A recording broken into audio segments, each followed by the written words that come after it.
Dear students, आज हम discuss करेंगे thermodynamic derivation of law of chemical equilibrium.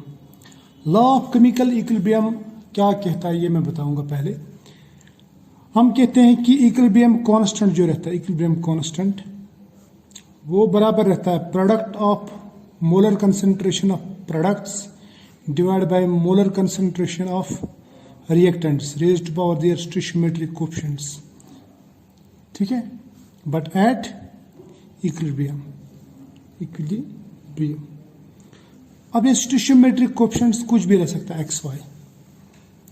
समझ में आना, ये हम देखेंगे रिएक्शन के हिसाब से। फॉर एग्जांपल मेरे पास में एक रिएक्शन है A times A plus B times B gives C times C plus D times D। तो as per law of chemical equilibrium इसका जो इक्विलिब्रियम कांस्टेंट आना चाहिए वो आना चाहिए equilibrium constant equal to concentration of C molar concentration raise power its stoichiometric coefficient into concentration of D raised power its stoichiometric coefficient, ये reversible reaction के लिए, divide by concentration of reactants in A and B raised power their respective stoichiometric या stoichiometric coefficient जिसको आप कहते हैं। ठीक है, स्टोइकियोमेट्रिक कोएफिशिएंट्स समझ में आया ना। तो ये है लॉ ऑफ केमिकल इक्विलिब्रियम। अब ये K इक्विलिब्रियम जो है ये हम ले सकते हैं इन terms of Kp, in terms of pressure, in terms of concentration, in terms of activity, in terms of mole fraction भी ले सकते हैं, वो हम बाद में देखेंगे। ठीक है, हमें थर्मोडायनेमिकली इस नतीजे पे पहुंचना है, ये निकालना है हमें थर्मोडायनेमिकली, उसे हम कहते हैं thermodynamic derivation of law of chemical equilibrium. समझ में आया? चलो, तो ये निकालने के लिए सबसे पहले मैं आपको एक एग्जांपल देता हूं, एक रिएक्शन देता हूं जिसके ऊपर हम ये अप्लाई करेंगे। तो रिएक्शन में सपोज यही ले लूंगा, मैं ले लूंगा reaction A into A plus B into B gives C into C यानी C times C plus D times D। ये जो है ये है स्टोइकियोमेट्रिक कोएफिशिएंट्स यानी नंबर ऑफ मोल्स। बात मेरी समझ में आ रही है? शाबाश, यहां तक तो क्लियर है, यहां तक कोई टेंशन नहीं। अब देखो दूसरा जो हम लेंगे यहां पे, ये मान लो ये लेंगे हम एक रिएक्शन आइडियल गैसेस की, इसमें लेंगे हम ये आइडियल गैसेस और लेंगे हम एट इक्विलिब्रियम, एट इक्विलिब्रियम यानी अभी हम जो बात कर रहे हैं वो हम कर रहे हैं अंडर इक्विलिब्रियम कंडीशंस। समझ में आया ना?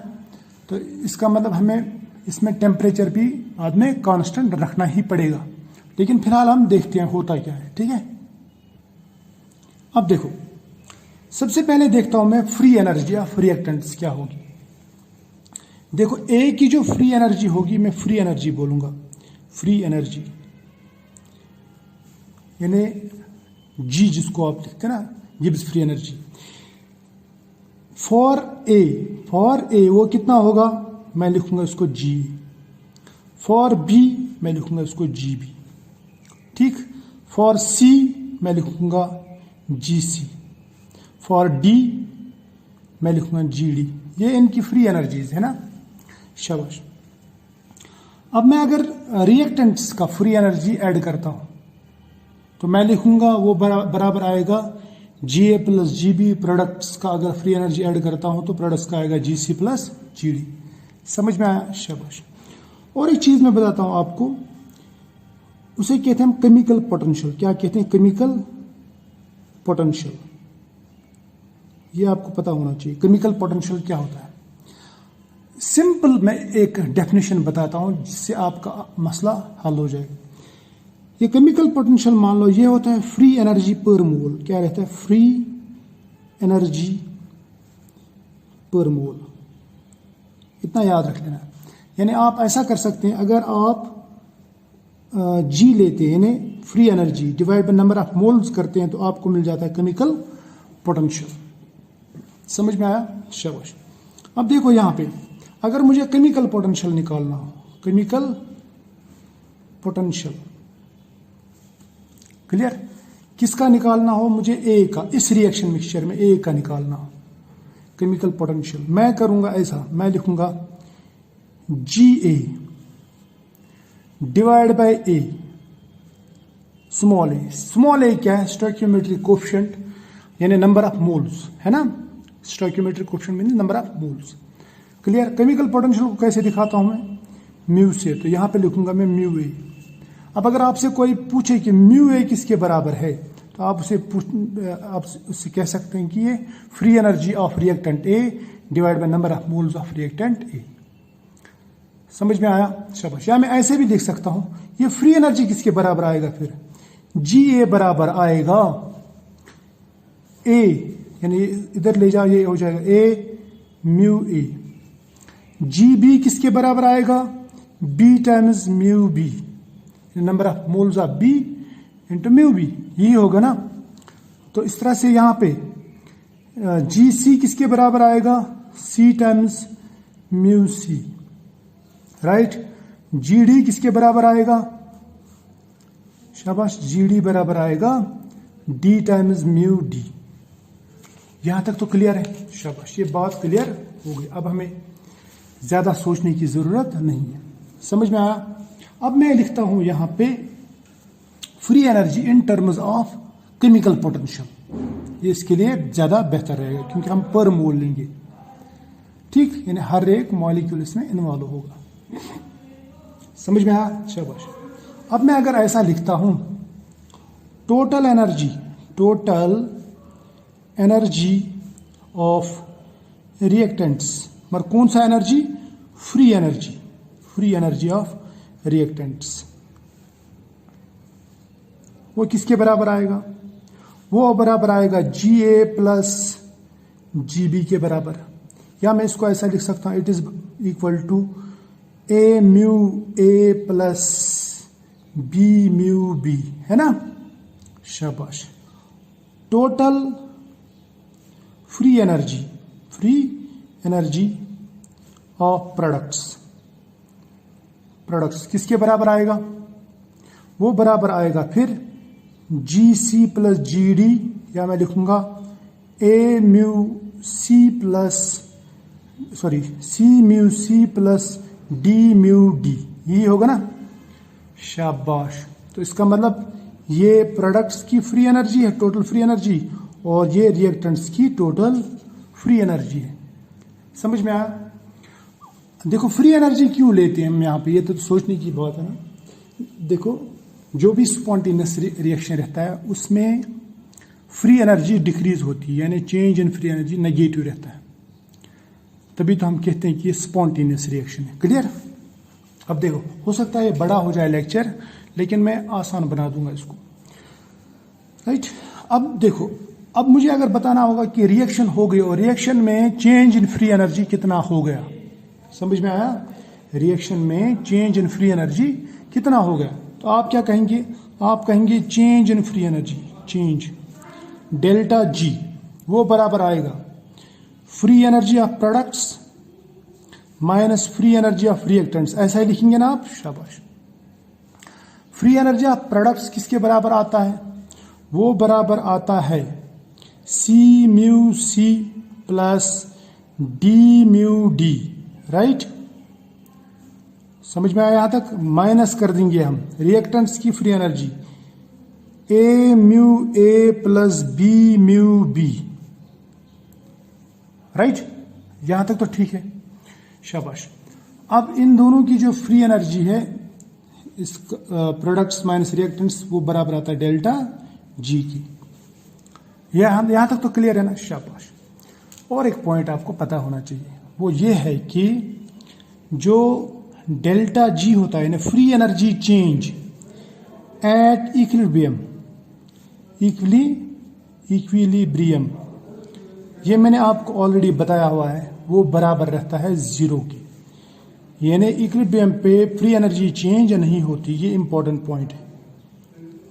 तो इसका मतलब ये जो ऊपर की जो रिलेशन है, ये दिस माइनस दिस, ये बराबर हो जाता है 0। यहां तक ठीक है? अभी देखते हैं। अब ये जो इक्वेशन है, इसको मान लो, इसको रखेंगे नाम इक्वेशन नंबर 1। अगर ये 0 के बराबर हो जाता है तो इसका मतलब इक्वेशन नंबर 1 जो है वो भी 0 के बराबर होता है। देयरफॉर इक्वेशन 1 बिकम्स, क्या बन जाता है ये, शाबाश, ये बन जाए this minus this equal to 0, या मैं बोलूंगा 0 is equal to C mu C, ये कैपिटल सी स्मॉल सी, ठीक है, plus D mu D, right, minus A mu A plus B mu B, यही होता ना, शाबाश। यहां तक तो ठीक है, चलो हो गए, बन गए। और एक रिलेशन, इसको पहले वाले रिलेशन को हम अभी छोड़ ही देते हैं, इसको बाद में काम में लाएंगे। अब देखो, इसको मैं ऐसे भी कह सकता हूँ, ये माइनस वाला इधर ले जाओ तो ये बन जाएगा प्लस, तो मैं ऐसा लिखूंगा, फिर मैं लिखूंगा प्रोडक्ट्स की जो टोटल फ्री एनर्जी है वो बराबर हो जाएगी रिएक्टेंट्स की टोटल फ्री एनर्जी के बराबर, तभी जाके ये 0 हो जाएगा, है ना। यानी अगर ये भी 10 है, 10 minus 10 equal to 0, right. Mathematically भी हम ऐसे लिख सकते हैं, इसको इधर ले जाओ, ये बन जाएगा इसके बराबर, क्लियर। तो मैं इसको ऐसे लिख सकता हूं, फिर C mu C plus D mu D equal to किसके बराबर हो गया, ये हो गया इसके बराबर A mu A plus B mu B. Mu क्या है, ये म्यू म्यू कर रहे हैं ना, म्यू म्यू, ये है केमिकल पोटेंशियल, यानी फ्री एनर्जी पर मोल ले रहे हैं हम, राइट, ये काम में आएगा। देखो, केमिकल पोटेंशियल का अगर हम इक्वेशन देखेंगे, रिलेशन देखेंगे फॉर आइडियल गैसेस, क्योंकि आइडियल गैसेस ले रहे हैं ना हम, आइडियल गैसेस का मिक्सचर लेते हैं, फॉर आइडियल गैस मिक्सचर, अगर हम आइडियल गैस का मिक्सचर लेंगे, उसका अगर हम उसमें से किसी भी कंपोनेंट का अगर हम केमिकल पोटेंशियल देखेंगे, ठीक है, फॉर आइडियल गैस मिक्सचर, मैं देखूंगा केमिकल पोटेंशियल, क्या देखूंगा, chemical potential of any component, यहां पे कौन कौन सा कंपोनेंट है, यहां पे ए बी सी डी है, हम किसी भी कंपोनेंट का लेते हैं, चलो जनरल में कोई भी कंपोनेंट, तो वो बराबर आता है chemical potential equal to standard chemical potential, यानी chemical potential under standard conditions, right, शाबाश, प्लस आर टी, और क्या है, ideal gas constant, and T is temperature, और ये आता है लॉन पी। पी क्या है, पी है उस कंपोनेंट का पार्शियल प्रेशर, क्या है उसका पार्शियल प्रेशर, समझ में है ना। इसको लिखूंगा मैं partial pressure of component. Suppose A के लिए भी अगर लिखेंगे तो मैं ए का दिखाता हूं अभी, ठीक है। और इस तरह से ये है स्टैंडर्ड केमिकल पोटेंशियल, ये क्या है, ये आइडियल गैस कांस्टेंट, ये क्या है, टेम्परेचर इन केल्विन, म्यू क्या है, केमिकल पोटेंशियल। सपोज यहां पे दिखाता हूं मैं, सपोज फॉर ए, ये जो ए कंपोनेंट है ना, इसके लिए लिखते हैं हम ये केमिकल पोटेंशियल क्या होता है। ए कितना है, ए टाइम्स, एक ए का केमिकल पोटेंशियल इतना आएगा, तो ए टाइम्स केमिकल पोटेंशियल का आएगा ये, तो मैं लिखूंगा म्यू ए, राइट, समझ में है ना, म्यू ए का केमिकल पोटेंशियल आएगा standard chemical potential of A plus R T ln P A, partial pressure of A. ये हम अलग लिख रहे हैं, ये मैं सिर्फ एग्जांपल बोल रहा हूं। अगर ये ए जो है, ये हम ए टाइम्स लेंगे, फिर मैं इसको ए टाइम्स यहां से मल्टीपल करूंगा, यहां से ए टाइम्स मल्टीपल करूंगा, यहां से भी ए टाइम्स मल्टीपल करूंगा, है ना, हो गया आसान। देखो ये वैल्यू जो है, ये वैल्यू अगर हम इस इक्वेशन में, चलो इसका इक्वेशन नंबर रखेंगे 2, इसको नाम रखेंगे इक्वेशन नंबर 3। अगर मैं इक्वेशन नंबर 3 के केमिकल पोटेंशियल के वैल्यूज इक्वेशन नंबर 2 में पुट करता हूं तो क्या आ जाएगा, शाबाश, म्यू सी के बदले में लिखेंगे हम mu not C plus R T ln P C, है ना, ये लिखेंगे ना, शाबाश। चलो मैं लिखता हूं, या मैं लिखूंगा इस तरह भी लिख सकता हूं मैं, जो आपको मर्जी है। चलो इसी तरह लिखते हैं, मैं लिखूंगा इक्वेशन नंबर 3 में ये वैल्यूज पुट करने के बाद में मुझे मिल जाएगा म्यू सी बराबर। अब यहां पे नजर रखो, हमें इक्वेशन नंबर 3 की वैल्यूज है ना इक्वेशन नंबर 2 में पुट करने हैं। ये थोड़ा सा आपको ये हैफाजत लगेगा, लेकिन इसको थोड़ा आसान बना देंगे। मैं अलग कलर से लिखता हूं, थोड़ा अच्छे से कलर से। देखो म्यू सी के बदले में लिख सकते हैं हम दिस, मर मल्टीपल करेंगे सी से, जैसे मैंने ऊपर आपको दिखाया ए के केस में, ठीक है। तो मैं ऐसा लिखूंगा, फिर मैं इसको ऐसा लिखूंगा कि सी से मल्टीपल करेंगे, स्मॉल सी से किसको मल्टीपल करेंगे, mu naught plus R T ln P, मगर सी ये पी सी है, ठीक, प्लस लिख देंगे हम डी, ये डी, और म्यू डी के बदले में क्या लिखेंगे, म्यू डी के बदले में लिखेंगे म्यू नॉट डी, यहाँ पे सॉरी यहाँ पे सी है, यहाँ पे लिखेंगे mu naught D plus R T ln partial pressure of D, ठीक है, शाबाश। ये बराबर आएगा, किसके बराबर आएगा, ए इंटू, याद रखना, A into mu not A plus R T ln partial pressure of A, शाबाश। यहां तक तो ठीक है, प्लस फिर आ जाएगा बी को निकालो बाहर, बी मल्टीपल, ये बी, और इसके बदले में लिखेंगे म्यू बी मगर नॉट, म्यू बी नॉट, ये वाला, इस म्यू के बदले में ये लिखना है ना, शाबाश, mu not B plus R T तो अपना है ln partial pressure of B. यहां तक ठीक है, शाबाश। ये हो गई इक्वेशन हमारे पास में। अब इसको थोड़ा सा सॉल्व करने की कोशिश करेंगे। इसको मैं सॉल्व फिर से अलग कलर से करता हूं। देखो मैं ब्लैक कलर से इसको सॉल्व करता हूं। मैं लिखूंगा C into mu not C, ये बन जाएगा यहाँ पे C mu not C plus C into R T ln P C, ठीक, ये हो गया एक, प्लस आ गया ये, फिर आ गया D into mu not D, मैं लिखूंगा यहाँ पे D into mu not D plus D into R T ln partial pressure of D, ठीक है ना। ये इक्वल टू आएगा, ये equal to A into mu not A plus A into R T ln P A, समझ में आया, शाबाश। यहां तक ठीक है। इसको रख दो ब्रैकेट में, प्लस कर देंगे हम ये B into mu not B mu not B बन जाएगा, है ना, plus B into R T ln P B. यहां तक ठीक है, शाबाश। देखो भाई लोग, अब क्या करेंगे हम, ये जो म्यू नॉट वाले हैं ना, ये हम लिखेंगे अलग, और ये आर टी लॉन पी जो है ये इसकी टर्म्स अलग लिखेंगे। तो मैं यहाँ पे पहले आर टी, पहले ये लिखूंगा मैं इसको लिख सकता हूँ ऐसे, सी म्यू नॉट, सॉरी ये गलत हो गई, अलग कलर से लिखूंगा मैं।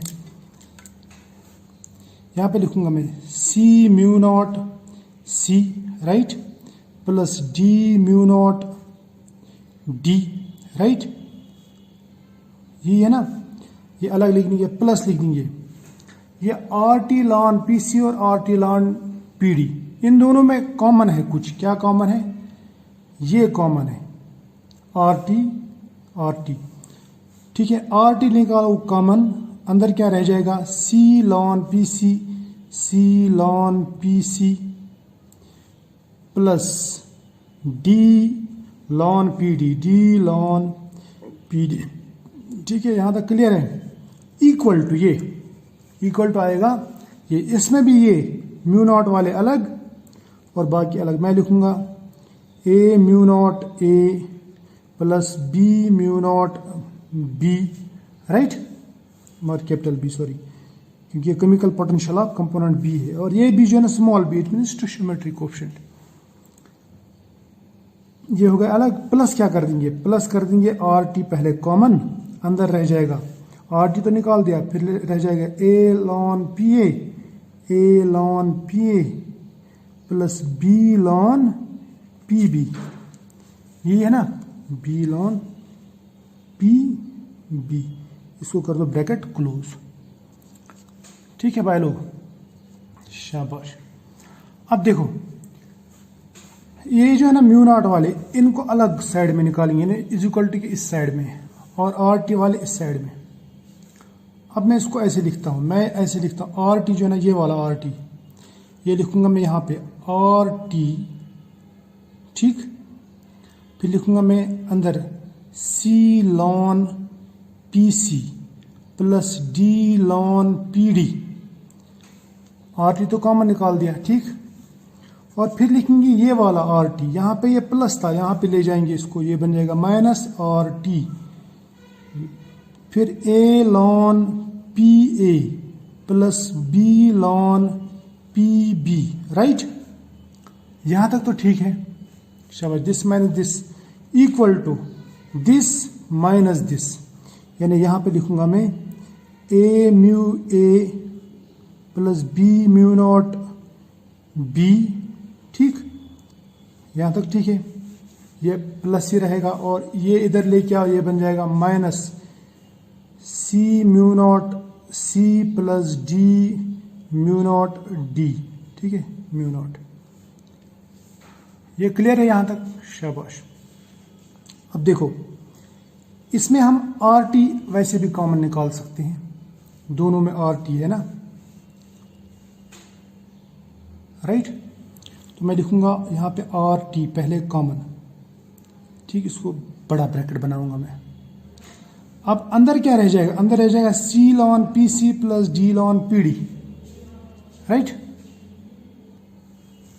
मैं लिखूंगा C ln P C plus D ln P D, यही है ना, माइनस आर टी तो ऑलरेडी कॉमन निकाला हुआ है, यहां पे क्या रहेगा ए लॉन पी ए, ठीक है, माइनस, चलो ये इसको मैं थोड़ा, इसको भी कर सकते हैं माइनस इंटू ये माइनस, ये भी कर सकते हैं, ऐसा भी चलेगा। चलो इसको रखता हूं फिलहाल ऐसे, plus B ln P B, ठीक, इक्वल टू दिस। समझ में आया ना। अगर आप देखेंगे ना, ये जो है ये वाला, ये standard chemical potential of reactants है, या मैं बोलूंगा आपको मैं एक इक्वेशन दिखाता हूं, थोड़ा सा याद आ जाएगा। ये वाली इक्वेशन देखो आप, ए mu A plus B mu B, ये क्या है, टोटल एनर्जी ऑफ रिएक्टेंट्स है ना, मगर कौन सी एनर्जी, फ्री एनर्जी, क्लियर। या मैं इसको ऐसे भी लिख सकता हूं, it is free energy of reactants. ये क्या है, फ्री एनर्जी ऑफ प्रोडक्ट्स। ये समझ में आया। तो C mu C plus D mu D. अब यहां पे देखो ये भी है ना, A mu A plus B mu B, यानी सिर्फ नॉट लगाना है, इसके बदले में भी हम नॉट लगाएंगे।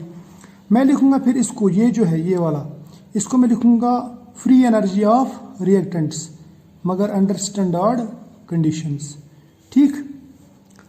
माइनस कर देंगे ये वाला, माइनस ये है प्रोडक्ट्स की फ्री एनर्जी, मैं लिखूंगा जी नॉट प्रोडक्ट्स, चलेगा, यहां तक ठीक है। अब देखो इसको हम आगे ले जाएंगे, इसको रखेंगे कुछ इक्वेशन नाम, सपोज इक्वेशन नंबर 4, इसको ले जा आगे। अब इस इक्वेशन नंबर 4 को मैं ऐसे भी लिख सकता हूं, कैसे, मैं लिखूंगा यहां पे आर टी, ठीक।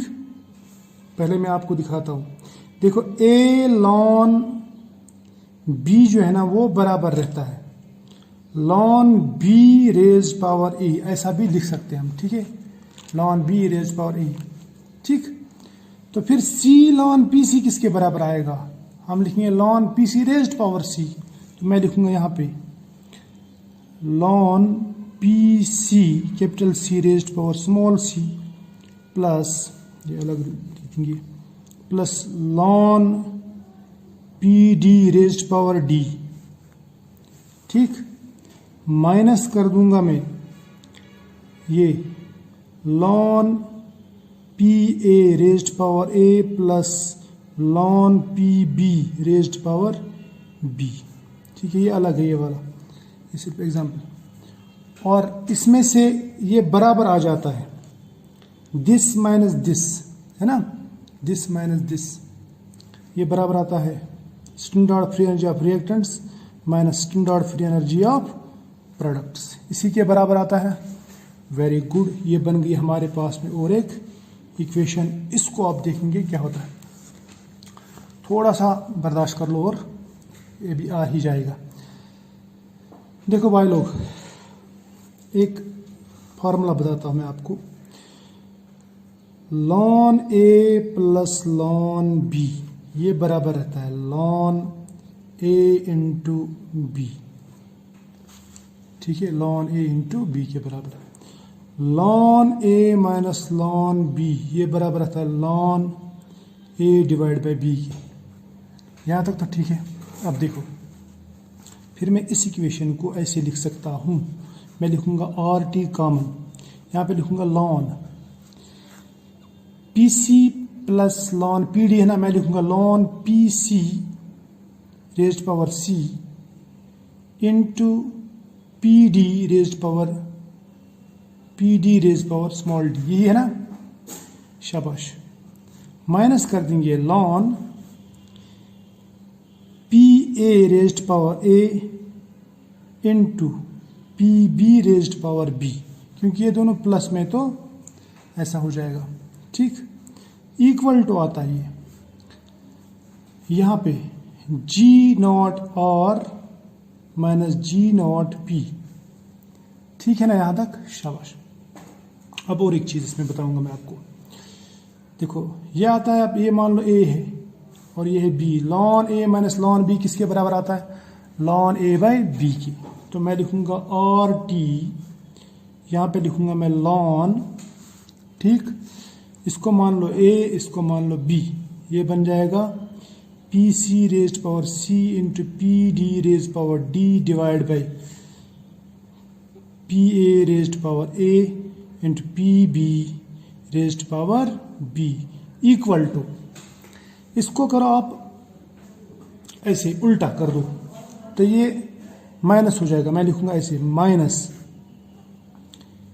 जी not P minus G not R, यानी प्रोडक्ट्स की फ्री एनर्जी पहले लिखी, रिएक्टेंट्स की बाद में, लेकिन साइन क्या दिया, नेगेटिव। क्यों? क्योंकि अगर आप वापस उसको ओपन करेंगे ना, minus into plus minus G P minus into minus plus G R हो जाएगा, ठीक है, ये बन गई इक्वेशन। अब देखो, इसको मैं ऐसे भी लिख सकता हूं,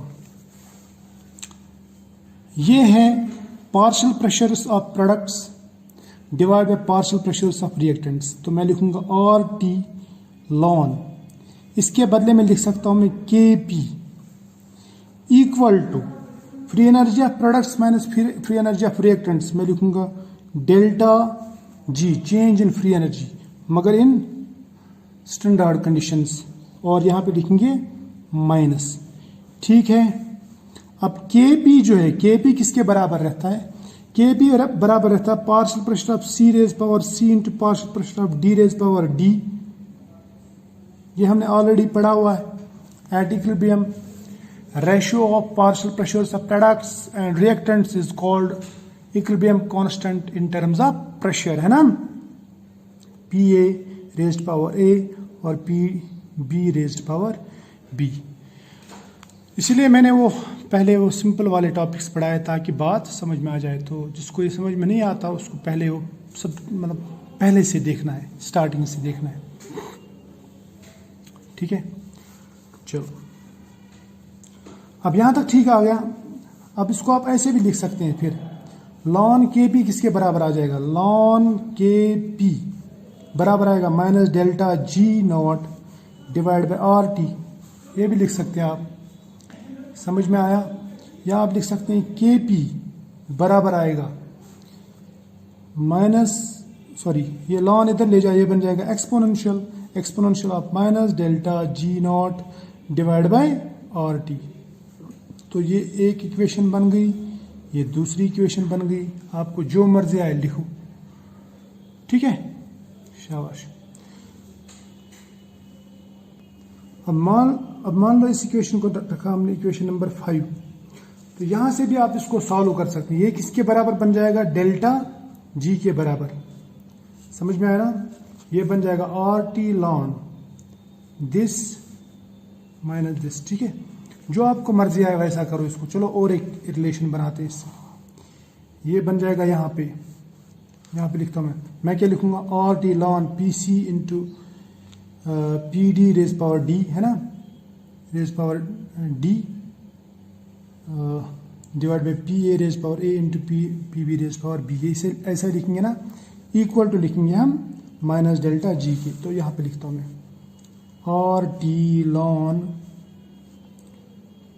P C raise power C into P D raise power D, ठीक है। और यहाँ पे लिखेंगे P A raised power A into P B raised power B. समझ में आया? Equal to minus delta G standard, right. और ये है ना, शाबाश। अब मैं और एक चीज बताता हूं आपको। यहां से भी लिख सकते हैं आप जो मैंने दिखाया, और ऐसे भी लिख सकते हैं जैसे मैं अभी दिखा रहा हूं। देखो आर टी को ले जाए यहां पे, तो ये बन जाएगा ln P C raise power C P D raise power D divide by P A raise power A into P B raise power B equal to minus delta G not divide by R T. ये है ना, शाबाश। Lawn को इधर ले जाए, ये बन जाएगा P C raise power C P D raise power D divide by P A raise power A into P B raised power क्या लिखेंगे हम? B equal to exponential of minus delta G not divide by R T. Ln को इधर लेके गया तो exponential. देखो equilibrium पे हम टेम्परेचर रखते हैं कांस्टेंट। मैं लिखूंगा एट कांस्टेंट टेम्परेचर। ये जो है ना, ये डेल्टा जी नॉट या chemical potential under standard conditions, ये सिर्फ और सिर्फ टेम्परेचर पे डिपेंड करता है। टेम्परेचर वेरी तो ये वेरी, अगर टेम्परेचर कांस्टेंट तो ये भी कांस्टेंट। समझ में आया ना? So delta G not depends on what? Depends on temperature. अगर मैं टेम्परेचर कांस्टेंट कर दूं तो ये भी कांस्टेंट, ये तो ऑलरेडी कांस्टेंट, ये भी कांस्टेंट हो जाएगा, ये पूरे का पूरा कांस्टेंट हो जाएगा। Therefore P C raise power C into P D raise power D divide by P A raise power A into P B raised power B, ये भी हो जाएगा कांस्टेंट। और उस कांस्टेंट को हम कहते हैं के पी, यानी इक्विलिब्रियम कांस्टेंट। समझ में आया? यहां तक तो क्लियर है? शाबाश। इसको लिख के रखो। अब मैं दिखाता हूं इसको इन टर्म्स ऑफ कंसंट्रेशन भी, और इसको हम लिख सकते हैं के सी इन टर्म्स ऑफ कंसंट्रेशन, या लिख सकते हैं इसको के x in terms of mole fraction और के इन टर्म्स ऑफ एक्टिविटी। वो मैं दिखा दूंगा अभी। यहाँ पे नजर रखो, इसको हटाते हैं, ठीक है। तो यहाँ पे दिखाता हूँ मैं क्या लिखा। अब अगर हम ये जो कंसंट्रेशन, ये जो रिएक्टेंट्स है और प्रोडक्ट्स, ये अगर इन टर्म्स ऑफ कंसंट्रेशन लेंगे तब क्या दिखा सकते हैं हम? तब हम ऐसे दिखा सकते हैं, प्रेशर के बदले में लिखूंगा मैं सी कंसंट्रेशन में लिख रहा हूं, या मैं ऐसा लिखूंगा concentration of C raised power C into concentration of D raised power D divide by concentration of A raised power A and B raised power B. ये क्या बन जाता है? ये बन जाता के सी। अब अगर मैं मोल फ्रैक्शंस में लेता तो के एक्स, अगर मैं एक्टिविटीज में लेता तो के ई। समझ में आया? तो नटशेल में ये है कि ये जो रेशियो निकलता है एट इक्विलिब्रियम, जैसे मैंने भी आपको दिखाया, ये जो रेशियो निकलता है, ये रेशियो, ये हमें दिखाना है कि ये कांस्टेंट रहता है, and that constant is called equilibrium constant. और उसी को हम कहते हैं लॉ ऑफ केमिकल इक्विलिब्रियम, यानी at equilibrium ratio of partial pressures या concentrations of products and reactants is constant is equal to Kp is constant and that constant is called equilibrium constant. समझ में आया? तो आई होप यहाँ तक आपको समझ में आया होगा. नेक्स्ट टॉपिक में हम नया कुछ पढ़ेंगे, तब तक के लिए बाय.